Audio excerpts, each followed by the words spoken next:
to leverage, of course, on technology as we move into that technology space.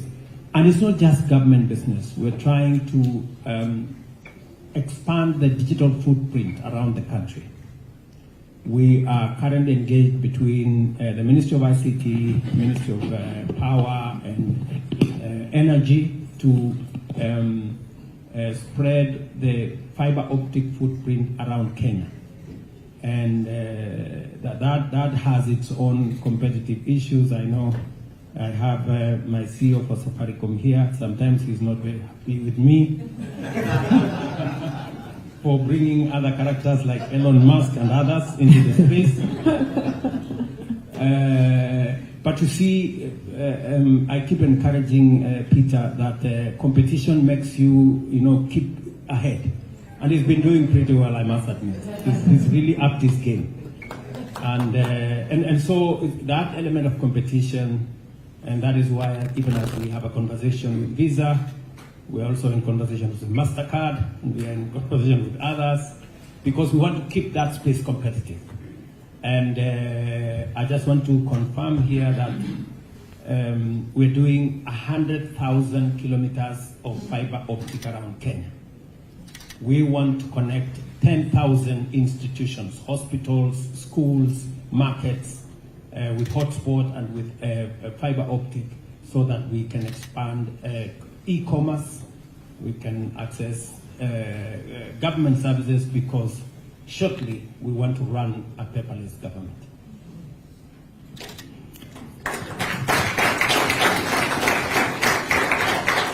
Thank you for that, Your Excellency. Let's turn to the financial services sector. A question from Mr. Sello Moloko, Group Chairman at Absa Bank.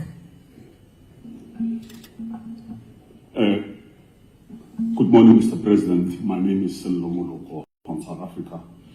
Mr. President, maybe I should just share a quick personal message I've just sent to my son, who's based here in New York, who shared with me on Saturday that he wants to move in to Kenya to work on a renewable energy project. So I just sent him a text saying that I've just listened to one of the best presentations on an economy by an African head of state, the best ever. And I don't say this lightly, Mr. President. As ABSA, obviously, we are looking to expand our horizons into the continent outside of South Africa. Kenya is proving for us to be a very important part of that expansion into the rest of the continent. Certainly, we've been watching the events unfold in Kenya, and we remain committed, and our commitment is unwavering, because we see Kenya as one of the anchors of our strategy outside of South Africa. But I'm tempted to ask the question, Mr. President, around maybe for you just to give us a flavor of the financial reforms, because obviously as a systemically important institution, that's one of the things that we're looking at. Encouraged by the speech today, has confirmed to me that my son is making the right call, and that we at ABSA are making the right call, but we just need to understand progress that's been made with regards to the financial reforms in the country. You're so correct on the space around financial reforms. You just heard me mention about what we are doing around having a predictable tax regime that makes it easy for business to plan at least long term in terms of what is the fiscal space, what are the taxes in place, and we have been continuously reviewing that space. As I told you, we take a lot of feedback. We had a meeting with the American Chamber of Commerce. We've had meetings with different groups. Later this in December, we're going to have another European with EU, a conversation around what they think about our tax regime, so that we can align it with best practice. Let me give you an example. Digital tax has really given us some headache. But finally, we decided to align our digital tax with OECD standards. That way, we don't offend anybody and we keep the standard above board. We had challenges with VAT returns. I made the decision that once VAT returns are certified, if you are not paid by our revenue authorities within 6 months, you can then net off those returns on your other tax obligations. That way, I make compliance both ways, so that either they pay you on time or they lose their tax because you have to recover from what they are doing. So we are continuously improving that tax space to make sure that we are aligned.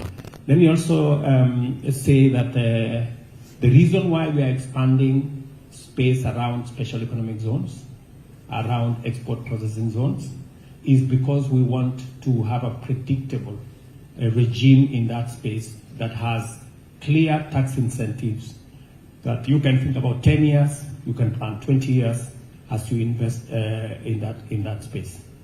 APSA has been a great partner of the Republic of Kenya with a very big footprint.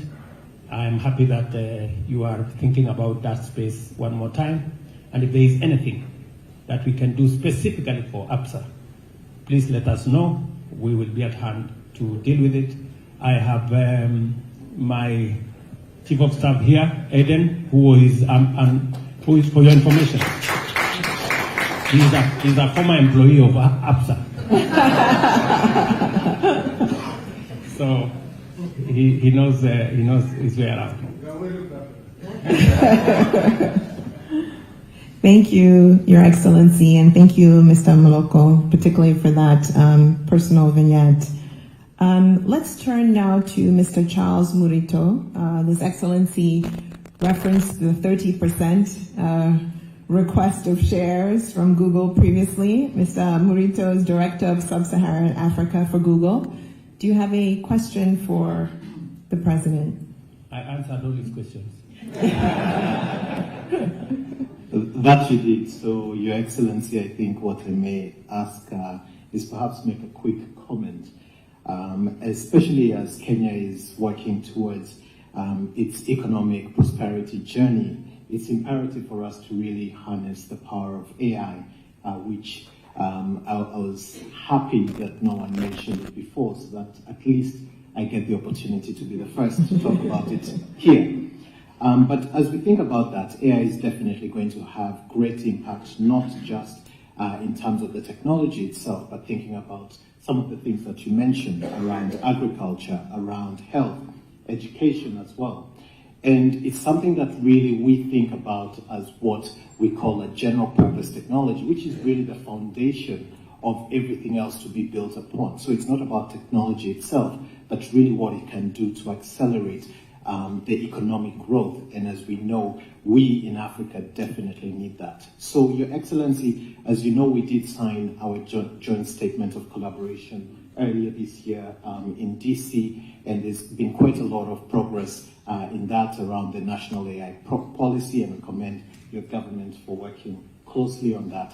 So my question to you, and really my offer, is that we as Google are working closely with other technology companies as well as other private sector companies are really on standby to offer any support that you and your administration want. And so please reach out to us if we need to help, especially around AI and all the implications that it can have to accelerate the economic growth for Kenya and all the other countries across the continent. Thank you so much, Your Honor. Your Excellency. Thank you very much, Charles. And I agree with you that your support in that space around AI has been immense. We're actually playing catch up because I was very pleasantly surprised. I went to one of our technical training colleges and I found a young man there, I think his name was Brian. And Brian told me that he is working for an AI company in Germany.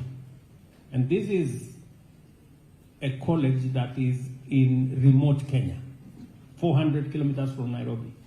That Brian doesn't have a passport. He has never been to the capital city of Nairobi, but he works for an AI company in Germany. That is, the kind of space where we are. Meanwhile, as government, we are yet to figure out how to deal with AI. We've just finished the policy, and I'm happy to report here that Parliament is now seized with the necessary legislation and guidelines that will support our AI journey. But already we are leveraging on AI to do two very important things. One, we are leveraging on AI to do our means testing instrument for how we are distributing education money to beneficiaries, so that we can use AI to get the algorithms that will give us what is the financial status of which parent. We are using the same to desegregate how we distribute our fertilizer to farmers. And we are now using it for the beneficiaries of our universal health coverage program. There are people who government has to pay for because they cannot afford. Again, AI is helping us in that space. But finally, maybe something that I would ask Charles here is the challenge we have with the negative effects of AI. We have a lot of generative stuff, fake news, misinformation, disinformation. Some of it that hardly people can know what is true from what is not true. And it is quite a menace. So again, that's the space that we need to work together. And finally, to think about cybersecurity. We still have very serious challenges around cybersecurity. Sometimes I have to call Peter to figure out when government services are attacked, and he's been immensely useful with Safaricom and other players. So again, I think there is scope for us to collaborate with Google and others so that we can better secure that place. And even the conversation we are having in the Summit of the Future is about artificial intelligence, the misuse and the misuse. There are those who are missing the opportunity to use it, and there are those, of course, who are in the space I've talked about. So again, that is space we can all think about. Thank you, Your Excellency, and thank you, Charles, for that question. I'm going to turn this now to Mr. Yunus Tamer, Senior Director, Government Relations and Public Policy at Procter & Gamble. And Yunus, I'm wondering if Charles referenced that AI had not been spoken about before, so it's something new. If you have a new question for the President, not to put you on the spot. Definitely, I'm put on the spot. Thank you so much. So welcome. Thank you, Mr. President. It's a pleasure to be here. I really was glad to hear about the potential expansion of the U.S.-Kenya trade agreement, and of course the tax reforms you're talking about internally are massive and very well appreciated. One other further area that can improve the further ecosystem for us as Procter & Gamble is the expansion of the African Continental Free Trade Agreement deployment across the continent. It's a great opportunity across the board for inter-Africa trade. And associated with that is the harmonization of the Kenyan product standards in terms of being compatible with the globe. So whenever they are compatible, it opens the doors for Kenyan products, meat products to be exported to the rest of Africa and the rest of the world at ease. So just a comment, no questions here, just an appreciation of the development that's happening in Kenya, and thank you so much for this opportunity. Thank you, Yunus. So we'll turn now to Ms. Tara Nathan. Tara, where are you? Okay, wonderful. Executive Vice President for Humanitarian and Development and EVP and founder of Community Pass and MasterCard. Tara, do you have any question for His Excellency? Yes. Hello, Mr. President. I think we had the honor to meet when you were here in May to talk about Community Pass at MasterCard, which is also, I'll be the second to mention AI, but it's or digital technology. But for us, one of the things that we're doing via digital technology is making sure on how that's applied to rural, remote communities and making sure that no one's left behind in this digital revolution that we're talking about. Community Pass focuses on rural smallholder farmers. So I would love to hear a little bit more about the agricultural sector, as we had a chance to talk about, for us when we think about digital technology at MasterCard and through Community Pass, it's really about figuring out how can digital technology not only provide identities, but provide access to markets so that farmers can get competitive bids, how they can get access to authentic and pure inputs so that they know that the seeds that they're planting are real, that they get access to credit. The main thing that we're really focused on is taking that ecosystem approach, which I think we talked about. So one of the things that we're very proud of is we talked to you, Mr. President, about the MADE Alliance, the Mobilizing Access to the Digital Economy, which in Africa, which we announced at the call to action from Vice President Harris in May. We're proud to announce that now we're launching it in Kenya. And in fact, Community Pass, I should say, was actually innovated and developed in Kenya, and we exported it across the world. It's now live in 7 different markets across the globe. But very interested sort of hear more about your thoughts around digitization, specifically in the agriculture space or in the space of the smallholder farmer and sort of reaching those folks that are rural, that are more marginalized, that constitute over 7 million or close to 7 million inhabitants across Africa, across Kenya, sorry. Thank you.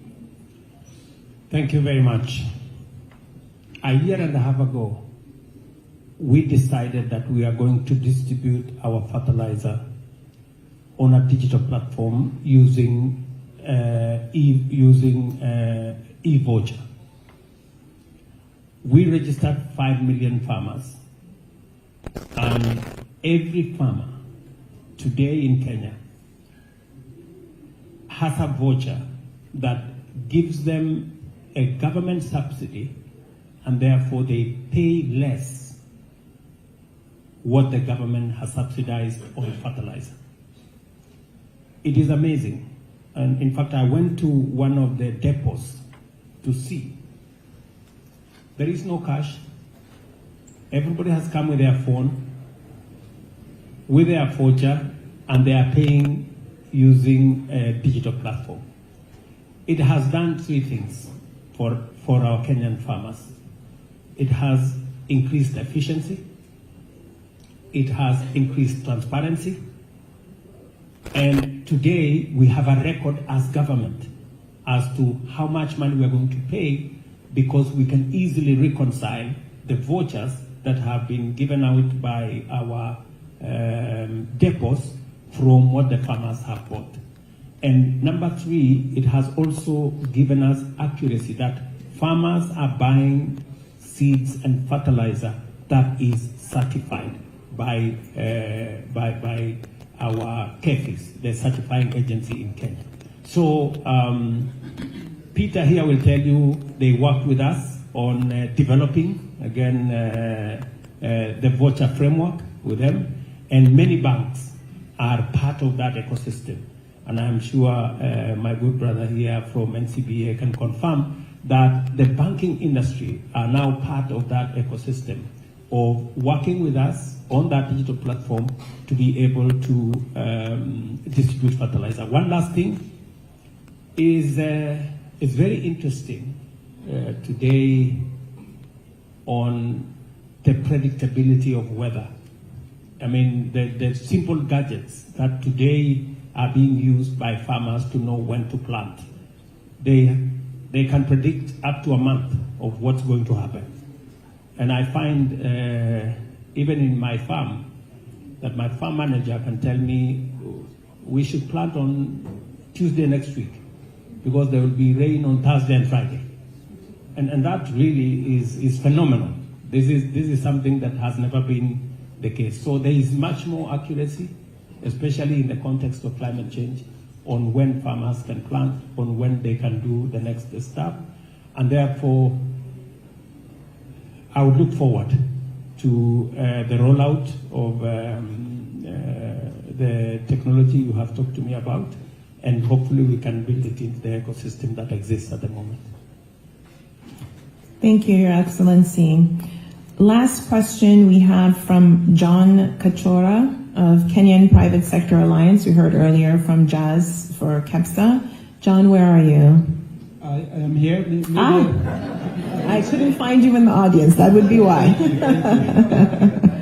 Maybe what I'll do is make a couple of comments. When the President was speaking, there were a couple of questions regarding accessibility to finance from Adama and, of course, from the chairman, the former chairman, from ABSA. I'm also from ABSA, by the way, Your Excellency, on financial reforms. I thought I would really mention two things. One is that Kenya has one of the highest financial inclusion rates in Africa at 86% as of last year.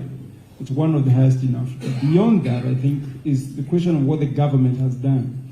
I think one thing that perhaps is not talked out a lot, Your Excellency, is the effect of the Hustler Fund as far as financial inclusion is concerned.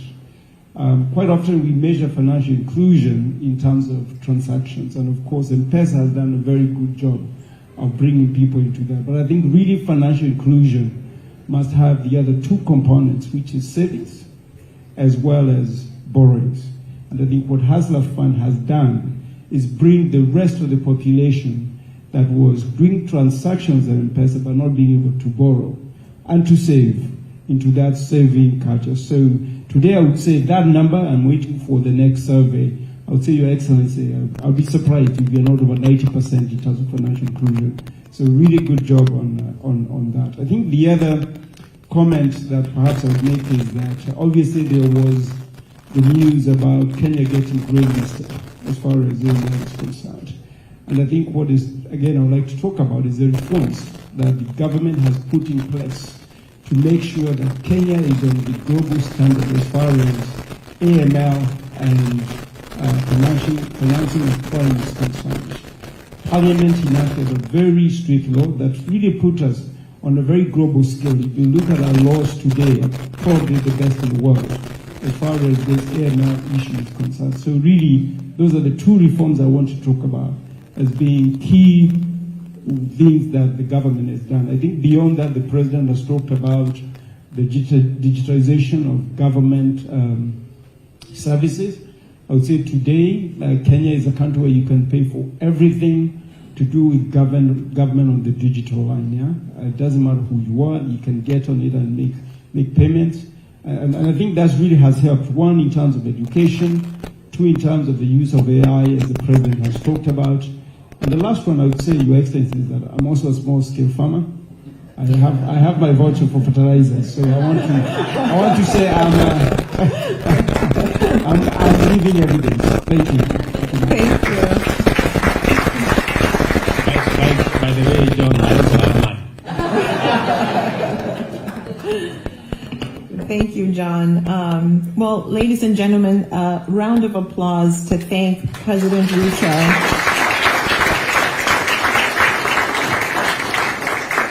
Really, for such an engaging dialogue.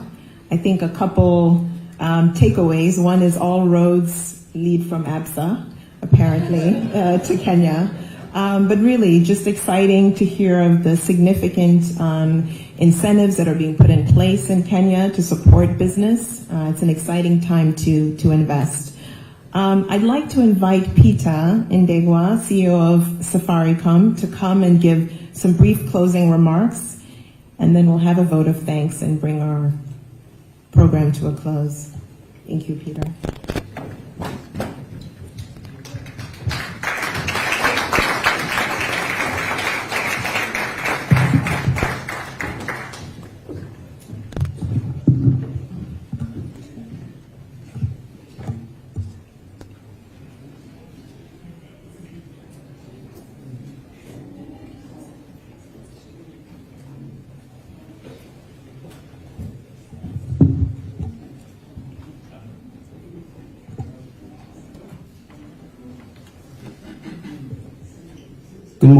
Good morning, everyone. Let me try what John asked. Good morning, everyone. Good morning. Yeah, that's much better. Yeah, I was waiting for His Excellency to sit. I don't start speaking before Your Excellency sits here. I might be in trouble. You know, I should say that Safaricom, which I work for, is one of the most successful privatization, where the government still holds 35%. So it's a very good private sector, a public-private partnership. And the reason I'm saying that is I have to behave because His Excellency is my shareholder. Yeah. So anyway, Your Excellency, the President of the Republic of Kenya, William Samoei Ruto, all protocols observed. Distinguished guests, good morning. I'm going to make a few comments, both as a key private sector player in the market of Kenya and also in the region. We've just gone into Ethiopia. A successful business in East Africa, Safaricom PLC, you'll have heard the President mention a few times, is the largest telecommunication business. We serve about 36 million customers in Kenya, almost basically the whole population.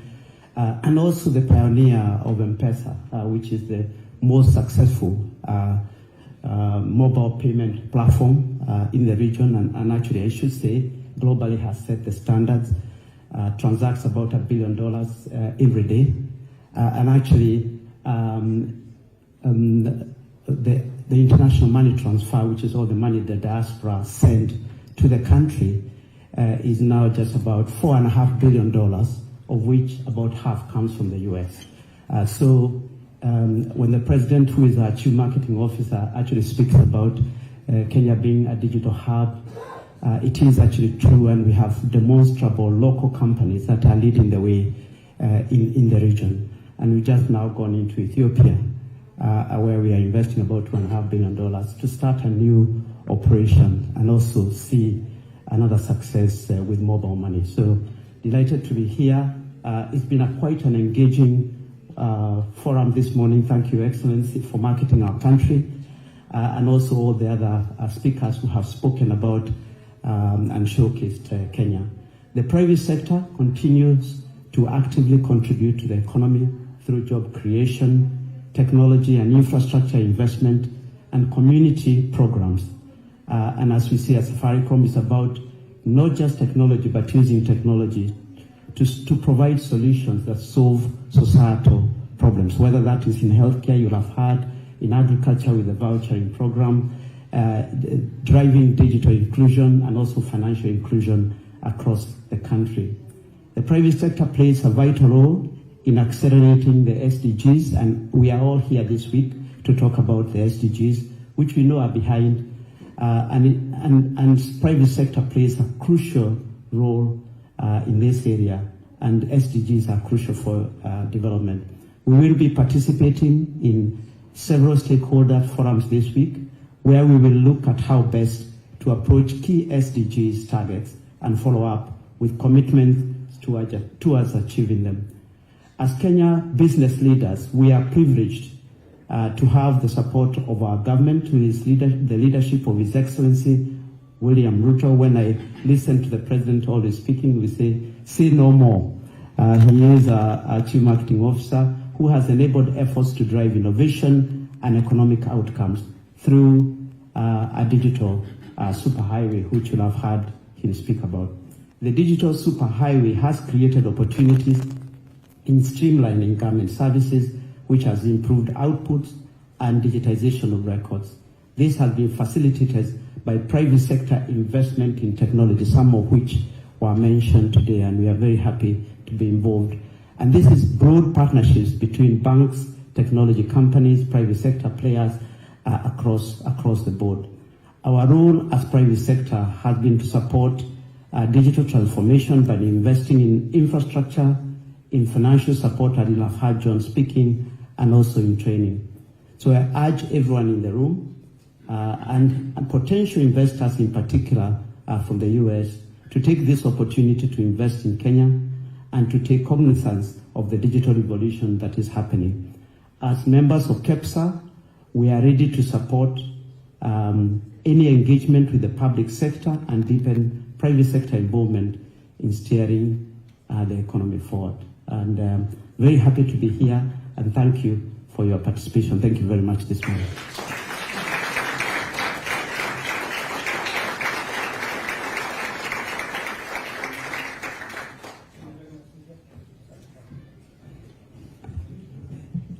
Thank you so much. I am here to give the vote of thanks, but let me also say that I spoke over the weekend with Carol Kariuki, who said she was so sorry she couldn't be here, and as a longtime partner with her, CCA and KEPSA, I just wanted to acknowledge that and acknowledge her work at KEPSA as well. So thank you so much, Your Excellency, for being here, for being a visionary leader, not just of Kenya, but of Africa. And please know that Corporate Council on Africa that focuses solely and exclusively on building trade, investment, and business with Africa is always here to support Kenya and your vision. Hold it there.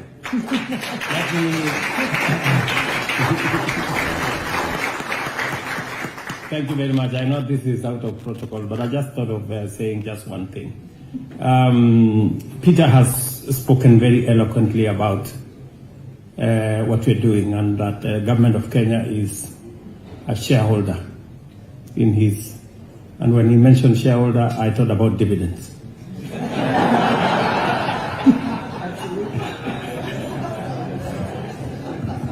And he has said that I'm the chief marketing manager. You know, I have to really work hard because Kenyans set very high standards for me. I really have no choice. And good is not good enough. They only believe in excellent. So that's why sometimes, you know, when I'm doing something good, they still push me. Sometimes with a little demonstration here that you're not doing as much as we told you to do. But it just speaks to what we have to do.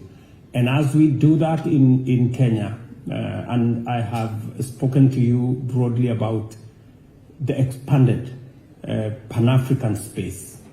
And I just thought that in our midst, we have our former Prime Minister, the Honorable Raila Odinga, who is gunning for the chair of the Africa Union Commission, because as a country, I lead the charge on reform of the AU, and there cannot be any better reform than having the correct leadership to drive the African agenda. And so I just thought of introducing Raila Odinga, our former Prime Minister. Thank you very much.